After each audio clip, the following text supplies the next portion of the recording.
सभी भक्तों को, माता एवं बहनों को, भाई बंधुओं को, बड़े बुजुर्गों को, सभी को हमारे तरफ से जय श्री कृष्ण, राधे राधे।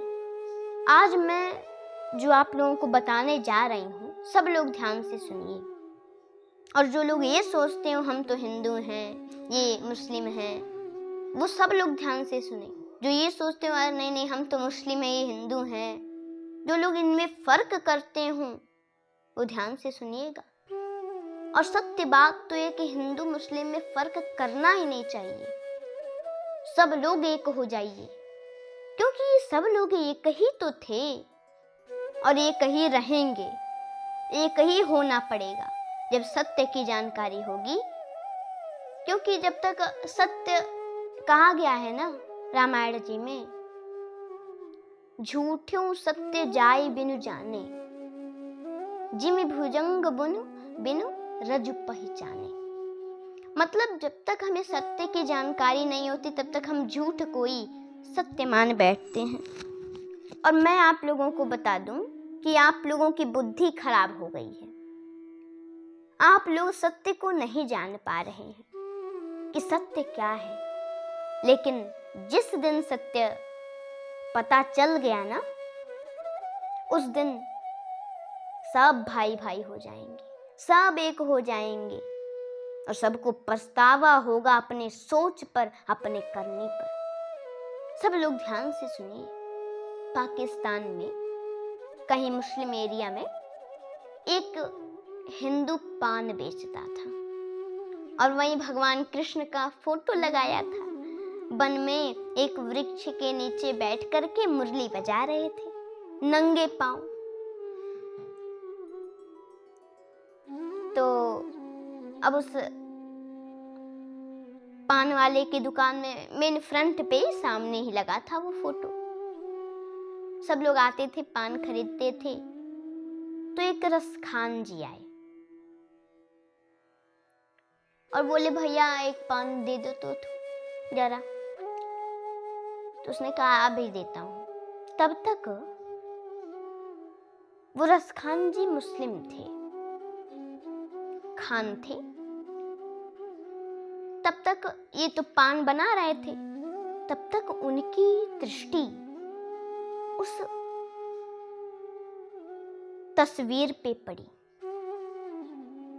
जिसमें उन्होंने देखा कि वन में एक वृक्ष के नीचे बैठ करके भगवान मुरली बजा रहे हैं, नंगे पांव। ये देख करके सोचने लगे कितना सुंदर बालक है ये। भगवान कृष्ण को देखे, बोले कितना सुंदर बालक है ये। लेकिन ये वन में नंगे पांव देखो घूम रहा है।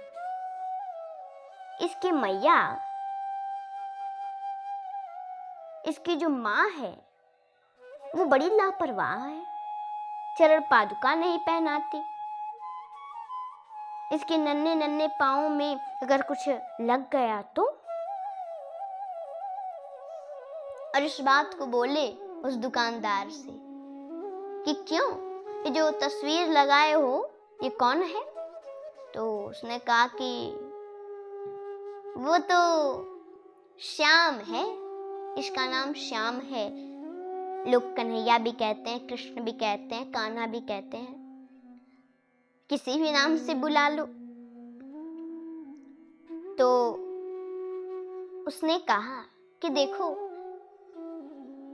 इस तस्वीर में देखो, इसने चरण पादुका नहीं पहनी है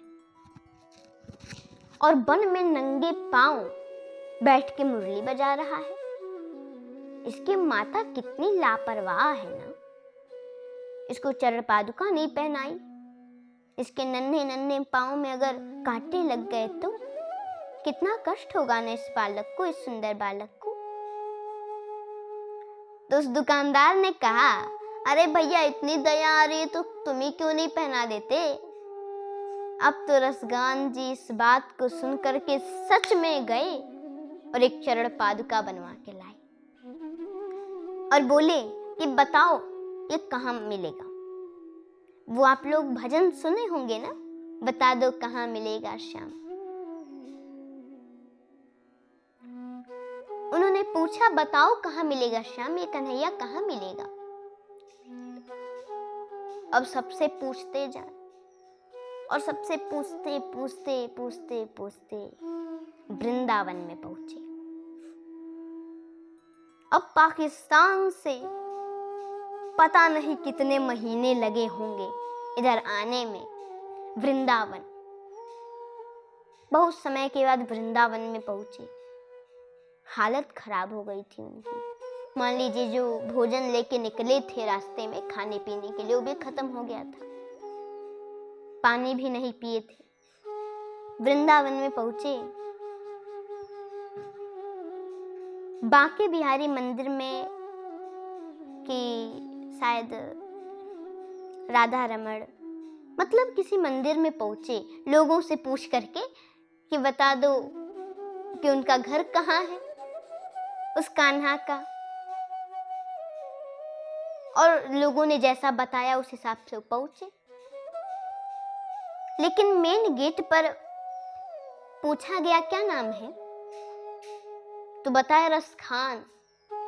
अब रस खान खान सुन करके उस मंदिर के जो मेन गेट पे खड़े थे लोग नहीं जाने दिए। बोले आप तो मुसलमान हैं, यहाँ मुसलमान नहीं जा सकते,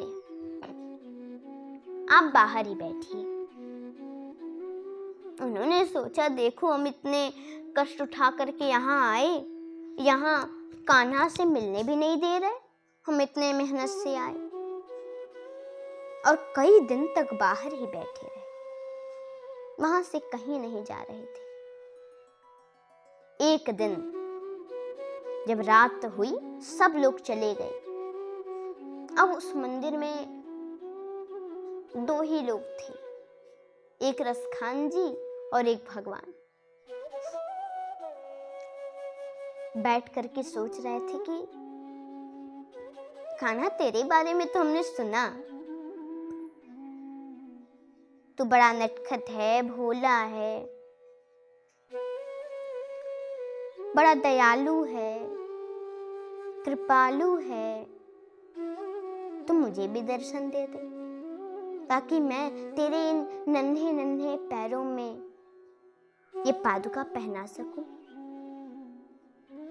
जब ये बोली न ये बात, तुरंत भगवान को देखे कि भगवान अपने नन्हे नन्हे पैरों से वही छवि श्याम वरण के जैसे तस्वीर में थे वैसे ही वस्त्र में नंगे पांव आए भी, तो उस तस्वीर में भी नंगे पांव थे और ऐसे भी नंगे पांव ही आए।